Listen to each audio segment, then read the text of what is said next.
বার্তা এক নজর, সবার খবর সমান নজর।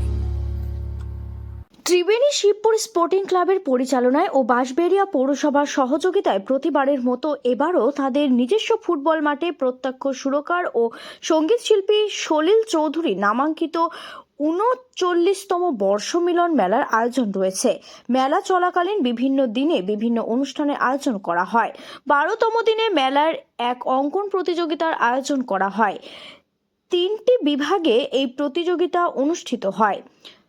ত্রিবেণী নয়, জেলার বিভিন্ন প্রান্ত থেকে প্রায় ৩০০ বেশি ছেলে মেয়ে এই অঙ্কন প্রতিযোগিতায় অংশগ্রহণ করে। উপস্থিত ছিলেন বাঁশবেড়িয়া পৌরসভার উপপৌরপ্রধান শিল্পী চ্যাটার্জি, ওই ওয়ার্ডের কাউন্সিলর প্রশান্ত চ্যাটার্জি সহ আরও অনেকে।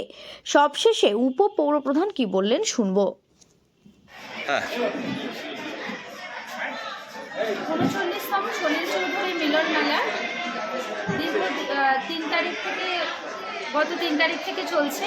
প্রতি রবিবারই এটা যখন মেলার মাঝখানে আসে তখন সেই মিডিলের রবিবার দেখে এখানে ৩টি বিভাগে বসে আঁকা প্রতিযোগিতা অনুষ্ঠিত হয়। ৩৯তম বর্ষে এবারও তার ব্যতিক্রম হয়নি। প্রচুর ছাত্রছাত্রী শীতের রোদ্দুর গায়ে মেখে তাদের মনের ক্যানভাসের রঙে তাদের খাতার পাতাকে ভরিয়ে তুলছে, ড্রয়িং সিটকে ভরিয়ে তুলছে। সলিল চৌধুরী মিলন মেলার প্রতিবারের এটা অন্যতম আকর্ষণ থাকে। বহু দূর দূরান্ত থেকে মানুষেরা আসেন এবং অনারেবল জাজেস যারা আছেন সম্মানীয়, তারা তাদের মতন করে বিচার করেন। কিন্তু আমি আজকে দেখলাম যে বিশেষ চাহিদা সম্পন্ন শিশুরা কিন্তু আজকে এই প্রতিযোগিতায় অংশগ্রহণ করেছেন তাদের মনের ক্যানভাসে তাদের ড্রয়িং খাতাকে ভরিয়ে তোলার জন্য। এটা মিলন মেলার বাড়তি পাওনা।